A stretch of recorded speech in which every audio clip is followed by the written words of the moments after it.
누군가와 함께 있는데 말을 많이 하지 않아도 이상하게 마음이 편해지는 순간이 있습니다. 여러분은 이런 경험 있으신가요?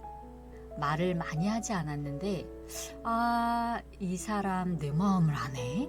느껴졌던 순간요. 굳이 설명하지 않아도 지금 어떤 기분인지 알 것 같은 사람. 오늘 너나수에서는 그 마음이 통한다는 감각에 대해 이야기해 보려고 합니다. 지금 이 이야기를 들으며 자연스럽게 떠오르는 얼굴이 있다면 그 마음 그대로 오늘 수다에 함께 앉아주세요. 너나수, 너와 나의 마음 수다. 마음이 통한다는 건 항상 가까운 걸까요? 아니면 서로를 다치지 않게 적당한 거리를 유지하는 걸까요? 그 마음을 조용히 꺼내어 나누는 시간. 너와 나의 마음수다. 너나수 지금 시작합니다. 안녕하세요. 건강향기 가득 품은 DJ 수시향입니다. 안녕하세요. 달빛에 상상을 한 스푼 얹은 DJ 루엔입니다. 오늘은 우리가 학창시절에 쌍둥이라고 불리우던 시절의 이야기를 꺼내보려고 해요. 기억하세요? 선생님들까지 우리를 쌍둥이라고 불렸던 시절이 있었는데. 맞아요. 선생님들까지 헷갈려 하셨죠. 그러니까 저희가 2학년 때는 다른 반이었잖아요. 2학년에 올라가서 다른 반이 되어 있을 때도 선생님들이 들어오면 쌍둥이 하나는 어딨냐 했었으니까요. 맞아요. 근데 사실은 우리가 외모가 같진 않죠.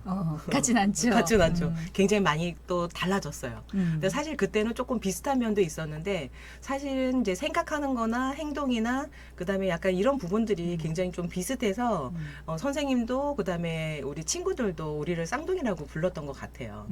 맞아요. 그러니까 서로의 감정을 정확하게 알아차렸던 것 같고 오래된 부분은 남매처럼 닮게 되는 것처럼 말이죠. 오, 맞아요.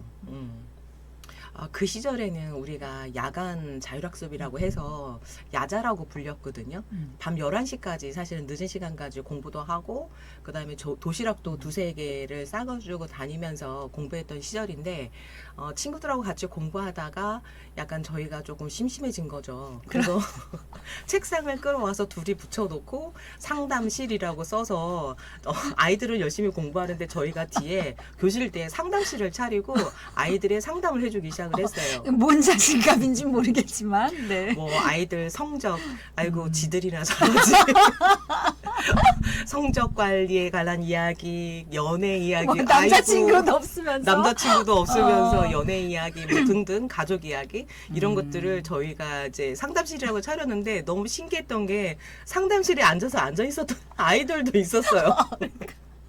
너무 웃기죠? 지금 같으면 아마 번호표를 뽑았어야 할 것 같이 아이들이 정말 왔습니다. 이게 우리가 어떤 조언을 잘해서라기보다는 그냥 서로 이야기를 들어주는 시간? 그게 자연스럽게 만들어졌던 것 같아요. 근데 그때서부터 저는 생각해보면 정말 저희가 어려운 그런 힘든 고등학교 학창 시절이었지만 참 재밌게 시작을 했다라는 그런 생각도 좀 드네요. 맞습니다. 심리학에 고슴도치 딜레마라는 이야기가 있어요. 그러니까 추운 겨울 고슴도치들이 체온을 나누려고 서로 이렇게 가까이 다가갑니다. 딱 올 것 같은데. 그런데 너무 가까워지면 서로의 가시에 찔리고 아프고 또 멀어지면 춥죠. 그래서 고슴도치들은 계속 시도하다가 서로 덜 아픈 거리, 조금 따뜻한 거리를 찾게 됩니다. 똑똑하네. 사람하고 똑같아요. 그죠. 이걸 고슴도치의 딜레마라고 부릅니다. 마음이 통한다는 건 항상 붙어 있는 게 아니라 어떤 서로를 다치지 않게 하는 거리, 적정한 거리를 함께 찾는 과정인지도 모르겠습니다. 한의학에서도 비슷합니다. 너무 에너지 소모가 생각을 많이 하게 되면 에너지 소모가 좀 많이 되겠죠. 내지는 또 그런 거리가 또 떨어지게 되면 뭐 기운이 좀 다운된다던가 뭐 이런 의미가 있겠죠. 그러니까 마음이 통한다는 건 나랑 똑같아가 아니라 이 사람은 이 정도 거리에서 편안하구나를 알아주는 어떤 감각인 것 같아요. 요즘 이런 걸 감성지능이라고 부르죠. 맞아요. 감성지능은 내 감정을 아는 것, 그리고 상대의 감정을 읽고 존중하는 능력이에요. 저는 이걸 설명할 때 이런 이야기가 떠오릅니다. 눈 가리고 코끼리 만지기. 그래서 여러 명이 눈을 가리고 코끼리의 여러 부분을 만져보게 하는 거예요. 그러니까 한 사람은 다리를 만지고 코끼리는 기둥 같은 동물이구나 라고 말할 수도 있고, 어떤 사람은 코를 만지고 아니야 코끼리는 뱀처럼 길고 부드러워 라고도 말하죠. 귀를 만진 사람은 넓고 납작한 부채 같은데 라고 팔딱거려. 팔딱거려. 팔딱거려. 근데 사실 뭐 누구의 말도 틀린 건 아니죠. 다만 각자가 만진 일부분을 코끼리 전체라고 믿을 수도 있다는 겁니다. 그 감정도 비슷한 것 같아요. 내가 느낀 감정은 분명 진짜지만 그게 전부는 아닐 수 있다. 상대의 말, 반응, 침묵 뭐 이런 것들을 내가 만져보지 못한 다른 코끼리의 부분일 수도 있다. 그렇거든요. 그래서 감성지능이 높은 사람은 이렇게 말할 수 있는 사람인 것 같아요. 뭐 내가 느낀 게 전부일까? 저 사람은 지금 어떤 부분의 감정을 만지고 있을까? 마음이 통한다는 건 같은 감정을 똑같이 느끼는 게 아니라 서로 다른 감정을 조금 더 넓게 상상해보는 힘일지도 몰라요. 저는 한의학을 전공한 입장에서 조금 다른 각도로 설명을 한번 해볼게요. 코끼리의 다리를 만졌어도, 그 다음에 몸통을 만졌어도, 뭐 귀를 만졌어도 사실은 코끼리는 코끼리죠. 네.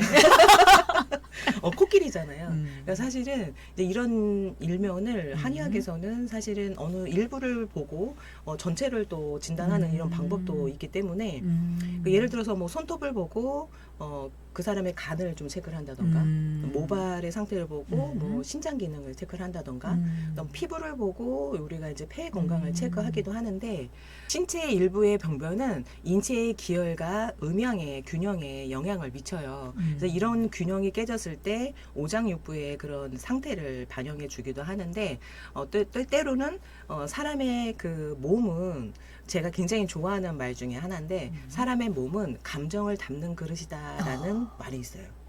그러니까 사람이 어떠한 감정을 담고 있느냐에 따라서 몸의 상태가 바뀌는 거죠. 분노가 많은지, 기쁨이 많은지, 우리 루엔처럼 늘 언제나 웃는지, 언제나 뭐 생각이 많은지에 따라서 이제 몸의 상태가 달라지기 때문에 그런 것 같아요. 그래서 어떤 감정을 내가 어떻게 담느냐에 따라서 내 몸이 바뀌기 때문에 굉장히 중요하겠죠. 그때는 몰랐지만 돌아보면 그 시간들이 씨앗이었던 것 같아요. 간호학을 전공을 하고 그 다음에 한의학을 전공을 해서 각각의 길을 가게 됐지만 사실은 시작은 하나였다. 그쵸. 교실에서 상담실을 차렸던 그 순간부터 시작이었다. 오늘 이야기를 들으면서 혹시 이런 생각이 스치지 않으셨나요? 나도 누군가의 어느 일부만 보고 그 전체를 판단하지 않았는지, 하지만 괜찮다. 그 어느 곳을 만져도 사실은 마음이 통한 건 당신. 마음이 통한다는 건 항상 같은 생각을 한다는 뜻이 아니라 서로 다른 마음을 조금 천천히, 조금 넓게 바라보려는 태도일지도 몰라요. 혹시 아직 만져보지 않은 그런 부분이 있다면 그건 다음 이야기를 위해서 남겨두겠습니다. 오늘 수다가 당신 마음에 작은 여백을 하나 남겼다면 그걸로 충분합니다. 별일 없어도 반짝일 준비되었나요? DJ 루엔이었습니다. 생각한 대로 이루어져라. 이루어져라. DJ 수시영이었습니다.